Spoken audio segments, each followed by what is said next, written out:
Alors bonjour à toutes et à tous et bienvenue dans un épisode très spécial de cheminement. Très spécial pour plusieurs raisons. Parce que déjà j'accueille aujourd'hui Tania Aydenian. Et avec Tania, on va parler de ton cheminement évidemment, mais on va aussi parler d'un sujet qui est, je dirais, un peu technique, dont on entend de plus en plus parler quand on travaille dans le secteur de la santé, c'est le Value-Based Partnership Healthcare. Donc on va voir dans un instant en quoi ça consiste et on va voir aussi comment toi, au quotidien, tu travailles sur ce sujet et tu mets en place cette nouvelle vision de la santé finalement. Mais c'est aussi un épisode un peu particulier parce que j'ai une co-animatrice surprise, Anne Schweighofer, et la raison pour laquelle donc Tania et moi on a insisté pour que j'ai une co-animatrice, c'est parce que en parlant de ce sujet un peu technique que je mentionnais, on va aussi beaucoup parler de patients et de comment on travaille avec les patients dans l'industrie de la santé de manière générale. Et puis on était en train de pré-commencer notre interview et puis Anne nous partageait avec nous des réflexions et en fait on se disait mais est-ce qu'on va vraiment commencer cette interview avec Anne qui porte la voix des patientes, pas dans le cadre et pas derrière le micro, et là on s'est dit Tania, alors qu'elle doit être en tête de table. Bah oui exactement, ben voilà. Donc on l'a mis à la place suprême de l'animatrice. Voilà. Aucune pression. Anne, comment ça va? Je te remercie de me recevoir aujourd'hui. C'est vraiment un grand plaisir et d'être aux côtés de Tania. Plaisir partagé. Eh bien, mesdames, comme je le dis toujours pour commencer ces interviews, bienvenue dans Cheminement. Je le disais, depuis plusieurs années, le système de santé évolue vers un modèle qui est plus centré sur la valeur. C'est ce qu'on appelle le Value-Based Healthcare. Il n'y a pas de terme français pour le... Non, c'est un système de santé basé sur la valeur, ce qui fait une très longue phrase, mais les anglo-saxons utilisent l'acronyme VBHC, Value-Based Healthcare. Parfait. Alors cette approche, pour celles et ceux qui ne connaissent pas, elle vise à évaluer non plus seulement le volume d'actes médicaux, mais aussi les résultats réels qui sont obtenus. Chez Takeda, là où tu travailles Tania, cette transformation est devenue un véritable axe stratégique. Sous l'impulsion de tes actions, tu es donc directrice du département Value-Based Partnership. Le laboratoire s'engage véritablement dans une démarche de co-construction avec l'ensemble des acteurs du soin pour démontrer que ces collaborations peuvent créer une valeur qu'on va mesurer.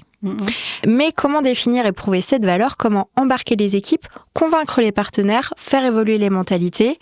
Ça, c'est tout l'objet de ton travail au quotidien. Et c'est ce qu'on va voir dans cet épisode. Avant de commencer, je voulais te poser une question un petit peu plus personnelle.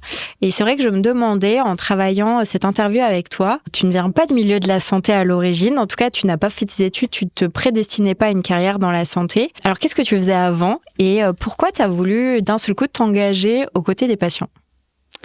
Alors moi, je suis ingénieure télécom de formation et je pensais que j'allais poursuivre. J'étais passionnée de télécom, d'architecture de réseau et je pensais que j'allais poursuivre dans cette veine-là. J'ai longtemps travaillé chez Orange où j'ai appris la notion de partenariat, du digital, de la data. Et s'est posé la période des questions existentielles, qu'est-ce qu'on fait de la suite? Et la suite s'est dessinée très naturellement, parce que la suite a été déterminée par le patient. J'ai la chance de pouvoir être aux côtés de personnes qui me sont très chères, qui combattent un cancer, qui ne sont pas supposées être là aujourd'hui, et 10 ans plus tard, elles le sont encore. Et je suis ravie de pouvoir les accompagner. Et je me suis retrouvée en hôpital de jour en constatant l'état de l'art de l'hôpital de jour et travaillant dans l'innovation.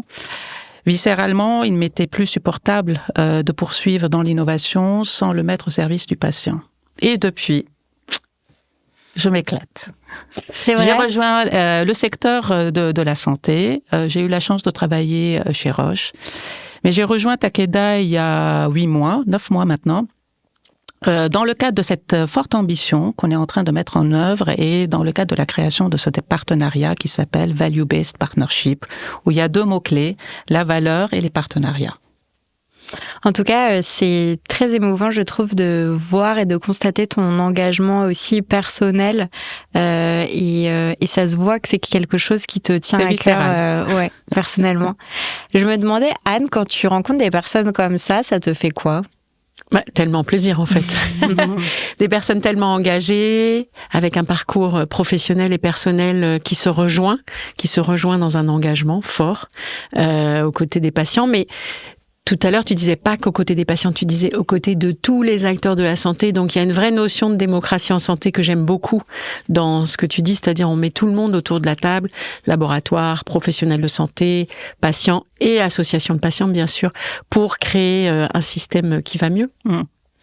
Et c'est tout l'enjeu de ce département. Tu évoquais la notion de value-based healthcare et qu'est-ce que ça veut dire, et tout notre enjeu, quelque part, c'est le décliner concrètement et montrer qu'on est en capacité de le faire, que ce n'est pas un concept.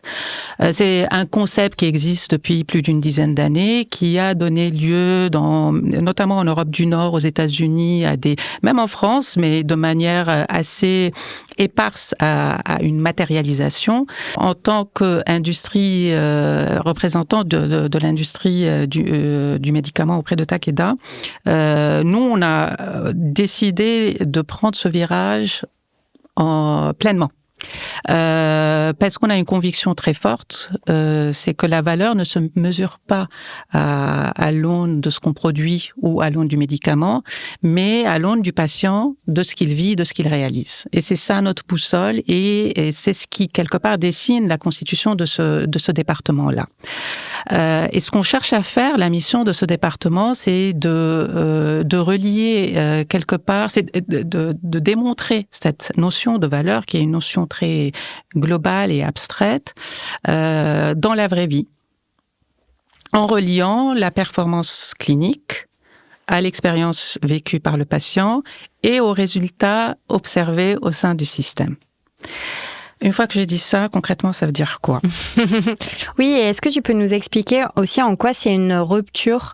Parce que c'est vrai que quand tu expliques tout ça, on se dit, bah oui, on faisait pas ça. Oui, c'est une évidence. Mais pourquoi on faisait pas ça avant ? Mais c'est un véritable changement de mentalité. En fait, finalement, c'est une vision qui est assez, qui vient en précurseur. Est-ce que tu peux nous expliquer comment c'était avant et pourquoi il y a eu ce virage dans la vision ? Alors, l'industrie, très humblement, parce que j'ai intégré cette industrie finalement assez récemment, elle s'est construite autour du médicament et autour de la preuve clinique. Et aujourd'hui, ces éléments-là ne suffisent plus. On a besoin d'aller plus loin. Les tensions dans le système le démontrent très bien. Et on a besoin de démontrer la valeur de ce qu'on génère par rapport au système, comment ça s'intègre dans le parcours de soins. Comment ça améliore la qualité de vie du patient, comment ça améliore sa prise en charge, comment ça contribue à générer de la pertinence dans l'acte de soin. Et c'est dans cette perspective-là qu'on s'inscrit. Alors oui, c'est une rupture, parce qu'on n'a plus une logique de produits, de médicaments, de molécules, d'organes, mais on a une logique, on essaye de prendre une logique d'impact et de finalité. Et ça change tout le paradigme du raisonnement. Et ce qui est particulier, j'enfonce des portes ouvertes en évoquant tout ça, mais ce qui est particulier, c'est qu'on cherche à aligner des intérêts complémentaires et qu'on essaye de mettre autour de la table, à commencer par le patient. On ne construit plus uniquement pour lui, mais avec lui. Donc sa place autour de la table est clé. Avec les porteurs de solutions, les startups, les porteurs de solutions de santé numérique divers et variés, et avec les décideurs, avec les institutions, pour aligner les intérêts autour d'un objectif commun, qui est celui de maximiser l'impact positif pour le patient, tout en contribuant à la soutenabilité du système. Et on sait très bien la soutenabilité du système aujourd'hui très, très chahutée. Alors, je vais revenir un peu à du concret, parce que tout ce que j'évoque est assez conceptuel. Concrètement, comment tout ça se traduit ? On cherche à traduire la voix du patient en des résultats tangibles au travers de solutions qu'on va co-construire. Ce qui se pose en amont, c'est d'écouter cette voix-là, de comprendre les frictions du quotidien, les ruptures de parcours, les besoins non couverts, et d'identifier le bon chemin, on parlait de cheminement, le bon chemin qui va nous permettre de générer ce qui compte le plus pour lui. et non pas vu par l'industriel, et non pas vu par l'institution. Et c'est ce travail amont qui est clé pour pouvoir aligner les intérêts et trouver le bon équilibre entre les intérêts des uns et des autres. Et justement, comment on fait pour co-construire avec les patients? Est-ce que c'est et comment on collabore avec les associations de patients, notamment qui portent aussi leur voix pour co-construire ces projets? Alors, la collaboration avec les associations de patients, elle n'est pas nouvelle. Elle date depuis de tout temps, j'ai envie de dire. On collabore beaucoup au travers de soutiens et de dons qui sont essentiels, indispensables pour aider les associations de patients à perdurer. Là où on souhaite cranter conjointement, c'est travailler à mieux cibler ce qui compte le plus pour eux et en faire des indicateurs qui soient reconnus auprès du système et de mettre en place des solutions qui vont générer ce résultat escompté par le patient. Et c'est là où on veut élever la voix du patient. Et donc, concrètement, ça veut dire quoi? Au-delà du soutien, c'est comprendre qu'est-ce qui compte le plus pour eux. Qu'est-ce qui va changer la donne? Ce n'est plus une performance ou un résultat clinique, c'est pouvoir intégrer la vie active, c'est être plus autonome, c'est gagner en degré d'autonomie. Qu'est-ce que ça veut dire exactement? Sur la base de ça, qu'est-ce qu'on peut mettre en place collectivement? Et c'est pour ça que dans le département, il y a un deuxième terme qui est très important, c'est les partenariats. Qu'est-ce qu'on met en place conjointement pour pouvoir le faire valoir et le faire reconnaître auprès du système? Et le faire reconnaître auprès du système, c'est aussi contribuer au système. C'est-à-dire contribuer à apporter de la pertinence et de l'efficience au système pour que la modalité perdure dans le temps. Ça se traduit concrètement à identifier les indicateurs qu'on va introduire dans les solutions qu'on va mesurer. Les indicateurs de performance. De performance, d'expérience patient, de résultats escomptés par les patients et non plus uniquement des résultats cliniques. Anne, je me demandais comment tu réagis à ça, parce que donc je l'ai pas précisé, mais toi tu as créé l'agence Patient Conseil et ta volonté, disons que le but de la création de cette agence, c'est justement que chacun puisse mettre les patients au centre des projets qu'ils font. Du coup, quand tu entends ces propos-là, qu'est-ce que tu te dis? Le travail a bien été fait. Le travail est en train de bien se faire. Les choses ont beaucoup évolué, comme je te le disais tout à l'heure, les choses ont beaucoup évolué depuis quelques années. Je crois que ce qui a beaucoup évolué, c'est la notion de partenariat. Comme tu disais, Tania, les labos pharmaceutiques travaillent avec les associations depuis longtemps, mais pas vraiment de cette façon-là, cette façon de partenariat dont tu parles, écouter, mesurer l'expérience patient, écouter les besoins des patients. Oui, je vois que les choses évoluent vraiment dans le bon sens et que pour soutenir le système dans ses difficultés, dans les enjeux qu'il rencontre actuellement, on a vraiment besoin de travailler tous ensemble. Et je pense que c'est là que vous allez. Et dans cette notion de co-construction, j'interviens, quand on co-conçoit les solutions, parce qu'on n'est pas amené, Takeda, à mettre en place les solutions seuls. On le co-construit avec, que ce soit les patients ou les professionnels de santé. C'est-à-dire, à chaque étape de l'élaboration de la solution, on teste les fonctionnalités introduites pour veiller à ce que le résultat escompté, au final, soit au rendez-vous. Autrement, on fait pivoter l'élaboration de la solution. Donc, à chaque étape de cette conception de solution, le patient et le professionnel de santé interviennent pour faire un retour sur la solution de manière très concrète. J'avais juste demandé, pour les auditeurs et les auditrices, est-ce que tu peux juste nous raconter en 2 mots la création de l'agence Patient Conseil et comment t'en es arrivé là? Je vais essayer de pas raconter toute ma vie, du coup. Donc, ce sera pour un autre épisode de cheminement.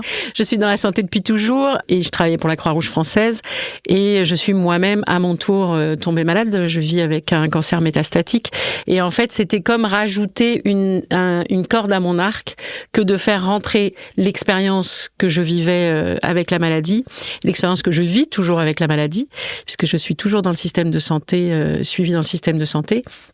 et pouvoir justement aider les acteurs de la santé comme Takeda à intégrer la voix du patient. C'est le démarrage de Patient Conseil. C'est vraiment mettre tout le monde autour de la table et faciliter cette rencontre. Littéralement comme nous aujourd'hui. Tout à fait. Alors cette équipe, ton équipe, Tania, elle a été créée il y a 9 mois.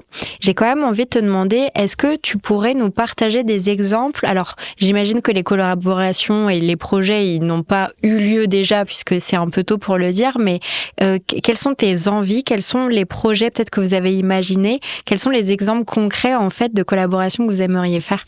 Oui, effectivement, on est tout jeune, on est nouveau-né, on n'a que 9 mois. Mais les projets se structurent et certains ont été lancés et on est ravis de ça. Et on commence même à avoir des premiers enseignements et de premiers retours. Alors chez Takeda, on adresse différentes aires thérapeutiques. Je vais donner un exemple dans le cadre de la neuroscience avec la narcolepsie, qui est une maladie du sommeil très invalidante, qui est très souvent stigmatisée, où l'errance de diagnostic dépasse la dizaine d'années. Et parmi les projets qu'on est en train d'adresser conjointement avec associations de patients et experts du sommeil, professionnels de santé, c'est de mettre en place des solutions qui vont en premier lieu permettre de réduire l'errance diagnostique. En deuxième lieu, aider à mieux gérer le quotidien d'un patient atteint de narcolepsie et l'aider à se projeter dans la vie et à gagner en degré d'autonomie. À cette phase-là, comme je le disais, on procède en plusieurs étapes. La première étape, c'est l'écoute du patient. Et ce qu'on apprend du patient, ce qui l'intéresse, ce n'est pas uniquement de restaurer son sommeil, voire de réduire le nombre de crises de cataplexie qui a une perte du tonus musculaire, c'est pouvoir réintégrer la vie active, pouvoir conduire, pouvoir vivre pleinement. Et c'est cette visée-là qu'on suit dans l'élaboration des solutions qui sont très souvent numériques au passage, qu'on est en train de mettre en place. Un deuxième exemple, dans le cadre des maladies inflammatoires chroniques de l'intestin, on est en train de travailler sur des projets qui visent à réduire l'échec thérapeutique de patients qui sont sous des thérapies conventionnelles. Il y a aujourd'hui beaucoup trop de patients qui sont symptomatiques trop longtemps, à défaut du traitement adapté. Et notre travail actuel consiste à identifier en amont les signaux de perte de réponse de manière à éclairer la décision thérapeutique qui convient. Voilà 2 exemples. Et on travaille également dans les maladies rares, où on est en train de se pencher sur la notion du parcours patient dans les maladies rares, très très fragmentées, très anxiogènes, et comment on peut fluidifier ce parcours, le rendre plus lisible, plus connecté. Donc, bien sûr, ce sont des projets en devenir. Ça fait quelques années que je travaille dans la santé et je dois avouer que je me suis jamais remise à chaque fois qu'on commence à parler vraiment de science, je suis toujours très impressionnée par les recherches qui sont menées pour pouvoir améliorer les vies des patients, que ce soit aider les professionnels de santé à trouver des solutions ou les patients à aller mieux. Tu vois, là, ce que tu as partagé, ça m'émerveille, en fait. Et la science et le médicament restent la pierre angulaire. On dit pas qu'on va plus en faire. Ce qu'on dit, c'est qu'on veut amplifier l'impact et s'inscrire dans une notion de parcours de soins et de vie.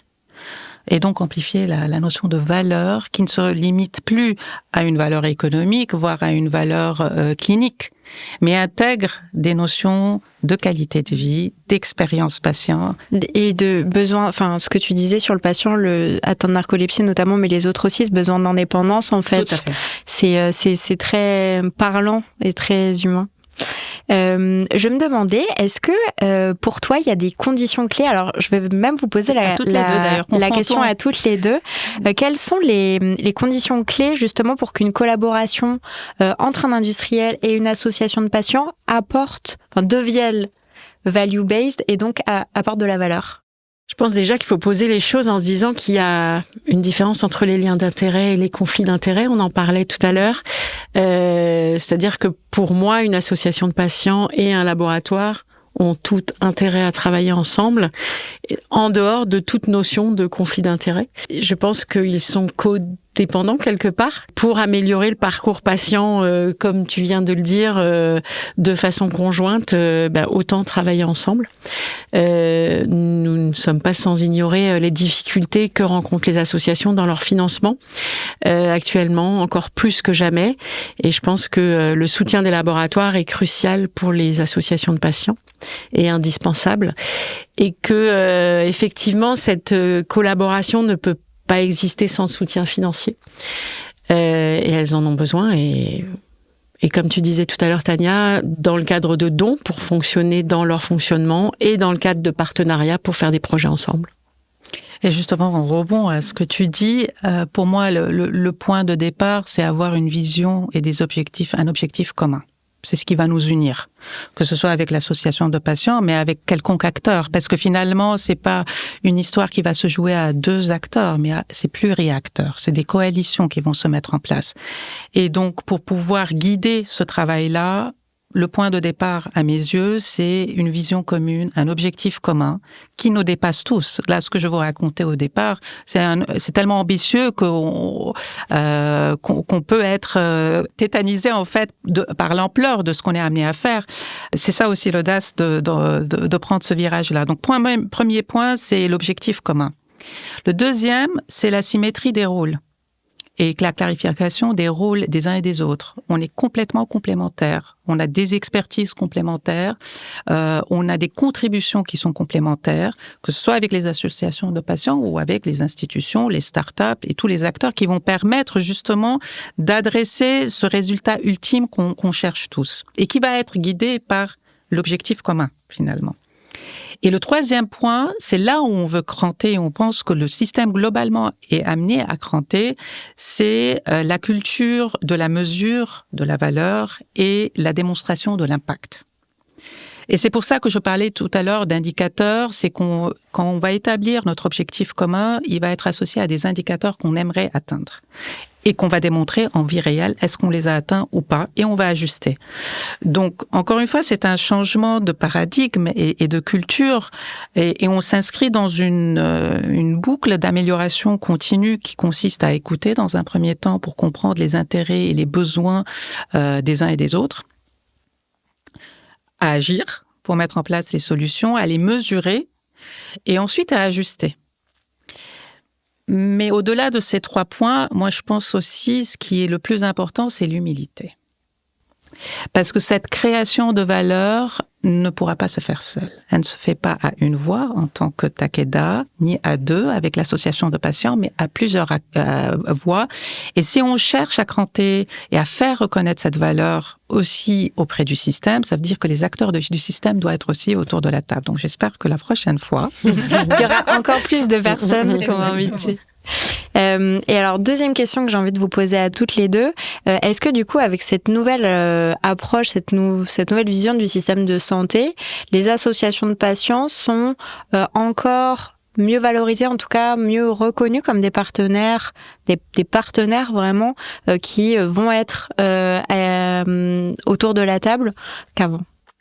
Alors moi, j'aurais envie de dire que déjà, l'ADN d'une association de patients, c'est de soutenir les patients, c'est de pas être partenaire de l'industrie. Avant tout, leur rôle est de soutenir, d'accompagner, de faire émerger des voix, et donc dans cet ADN, enfin dans ce rôle-là, elle mène des partenariats avec l'industrie. Je crois que il faut déjà rappeler cette chose vraiment importante à mon niveau. Je pense que ce que tu es en train de faire est vraiment très innovant. Et c'est un enjeu collectif et c'est un enjeu sur le long terme. Et tout notre défi, c'est de le décliner en des étapes intermédiaires pour générer des résultats qui viennent nourrir cette valeur ultime qu'on cherche à mettre en place. Et vu de ma fenêtre, l'association de patients et les patients, de manière globale, sont clairement partie prenante intégrale du système et partenaire du système. Et ce qu'on cherche à faire, c'est à faire valoir cette voix-là. Elle est connue et reconnue, mais justement intégrer les résultats visés dans les évaluations qu'on est amené à faire globalement au niveau du système. Encore une fois, je reviens sur la vision de Takeda. La valeur sans la voix du patient n'est pas complète. Et c'est ça ce qu'on cherche à faire. Elle vient en complément. pour qu'elle soit pleine, il faut que la voix du patient soit totalement intégrée. Et c'est pour ça aussi, dans la constitution de notre équipe, elle est articulée autour de plusieurs piliers. Le premier pilier est la voix du patient. Parce que le patient est autour de la table, virtuellement quand on travaille au quotidien, mais activement quand on est en relation aussi avec l'association de patients qui nous permet d'avoir accès aux patients. Alors Tania, tu nous expliquais tout à l'heure que donc la grande différence, c'est que dans le cadre du value-based healthcare, partnership healthcare, c'est important de mesurer ce que l'on fait, les actions. Moi, c'est quelque chose qui me parle, peut-être parce que je suis marketeuse à l'origine, mais en tout cas, ce que je comprends aussi, c'est que on va essayer d'améliorer, je veux dire, de manière aussi à avoir une approche un peu rationnelle, de dire voilà le résultat de notre travail, voilà ce qui a été amélioré, etc. On en parle en santé, mais on en parle aussi, par exemple, dans le développement. Quand on fait de l'humanitaire, de plus en plus, c'est des sujets où on essaye vraiment d'aller voir en disant, voilà le plan qu'on a fait, voilà ce qui a été amélioré, voilà comment ça a changé la vie des gens. Est-ce que, pour parler justement concret, tu aurais des exemples de résultats mesurables, ou en tout cas, toi, ce que tu aimerais atteindre sur ce que ces indicateurs pourraient donner sur un projet, tu vois, et que dans quelques mois, tu reviendras de cheminement pour dire, voilà le type de projet qu'on a fait et voilà les résultats qu'on a mesurés. Je vais repartir des exemples que j'ai donnés. Aujourd'hui, on n'est pas dans une phase, on n'a pas atteint la phase des résultats. Mais notre guide, c'est cette valeur hypothétique qu'on poursuit et qu'on met en place au travers des solutions qu'on est en train de concevoir. Je parlais de la narcolepsie, qui est confrontée à une errance diagnostique de plus de 10 ans, et comment on cherche à réduire ce délai-là. Donc, un indicateur de valeur clair, c'est ce temps gagné pour le patient. Et 10 ans dans une vie, c'est gigantesque. Ça change tout.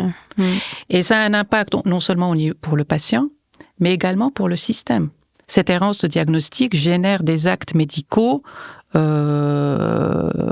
n'ont pas lieu d'être. Donc c'est coûteux pour le système. Et c'est ça aussi qu'on va chercher à, dans un premier temps, qualifier, mais surtout à un moment donné, à quantifier. Donc ça, c'est par exemple un autre indicateur qui va venir illustrer comment on cherche à contribuer à la soutenabilité du système. Un autre exemple par rapport aux maladies inflammatoires chroniques de l'intestin, j'évoquais la volonté de réduire l'échec thérapeutique. Et d'ailleurs, il y a aussi parfois de l'errance thérapeutique. L'échec thérapeutique. Et c'est en agissant au bon moment avec le bon traitement qu'on va éviter les complications, des chirurgies, des hospitalisations et améliorer la qualité de vie du patient. Et donc, c'est ces notions-là qui sont des indicateurs qu'on aimerait atteindre et que j'espère, dans quelque temps, on pourra discuter et partager. Avec plaisir. Et une dernière question sur les mentalités. Alors, on arrive à la fin de cette interview. Une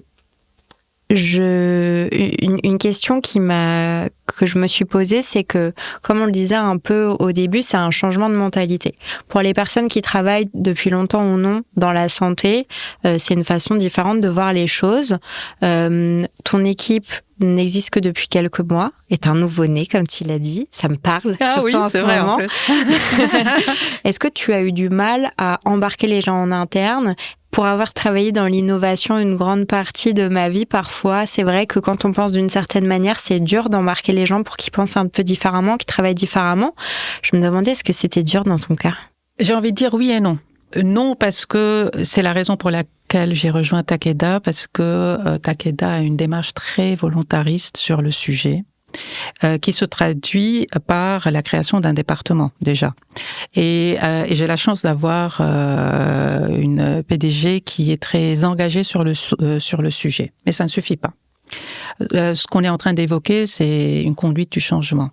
Même s'il y a une adhésion conceptuelle par rapport à tout ce que j'ai raconté, ça amène à changer les pratiques, que ce soit en interne ou en externe. La co-construction que j'évoquais en externe, elle s'applique totalement aussi en interne. Mais là, la dynamique, elle est instaurée, elle est effective parce que on est en train d'allier le sens de ce qu'on cherche à faire, qui est améliorer le quotidien des patients, et la mise en action au travers des projets qu'on est en train de structurer. Et ce qui convainc finalement, c'est quand on met en place des projets qui vont viser à améliorer le quotidien du professionnel de santé, à lui faire gagner du temps, à éclairer son choix sa stratégie thérapeutique, des projets qui vont améliorer la qualité de vie du patient. Et donc, encore une fois, on atteint une visée qui nous dépasse tous, et c'est ce pourquoi on travaille dans cette industrie-là. Mais c'est bien sûr, c'est un challenge au quotidien pour conduire ce changement-là et passer d'une façon de faire à une autre qui va intégrer plus d'acteurs à aligner autour de ces enjeux. Eh bien, on arrive à la fin de cet entretien.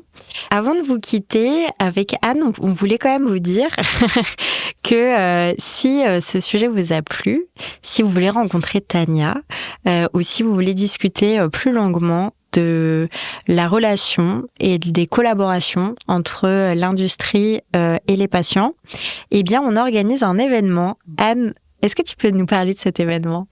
Merci Marguerite. En fait, depuis 1 an, on travaille à un événement dont la première édition aura lieu le 4 décembre et dont Takeda est soutien, qui s'appelle la journée Patients et Pharma, qui aura lieu donc à Paris et qui a donc pour vocation de mettre autour de tables rondes, de podcasts en live, de pauses aussi, les associations de patients, les représentants de patients. J'ai vu aussi qu'il y avait des patients partenaires qui s'étaient inscrits et les industriels pharma et diagnostiques, et de les mettre ensemble et de discuter des collaborations, des façons de travailler ensemble, des points de friction également de cette collaboration de 2 acteurs qui ont des enjeux et très différents.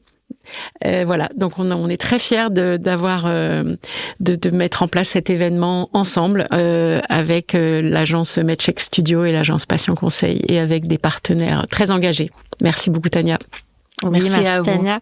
Tania, est-ce que tu pourrais nous expliquer pourquoi c'était important pour Takeda de répondre présent à cet événement ? C'est une incarnation de ce qu'on cherche à mettre en place, clairement, et vous nous offrez une plateforme qui permet de faire advenir les choses. Quand on évoque la notion d'écoute du patient, identifier les frictions du quotidien, comprendre les ruptures, ça rejoint la notion d'humilité d'ailleurs. Et c'est profiter de ces moments-là pour mieux comprendre ce qui nous unit et affiner ça, et aligne nos intérêts pour pouvoir ensuite trouver la bonne solution à mettre en place. Donc, c'était une évidence en fait qu'on participe à ce type d'événement qui est très bienvenu parce que ça nous ancre dans le réel, ça nous éloigne de la théorie et ça donne corps à ce qu'on cherche à mettre en place. En tout cas, cette journée, on l'a vraiment pensée pour, comme tu disais Anne, aborder des sujets, tous les sujets, mais aussi faire en sorte que tout le monde se rencontre un maximum, que ce soit par les pauses, effectivement, on prépare des petites surprises à ce niveau-là, les interventions de podcast en direct avec la possibilité pour le public d'interagir, de poser des questions, les tables rondes où on a systématiquement fait monter des assos de patients avec des industriels. Donc tout est en duo finalement et c'était vraiment notre volonté. Donc on a très hâte de t'y voir, Tania. Avec grand plaisir.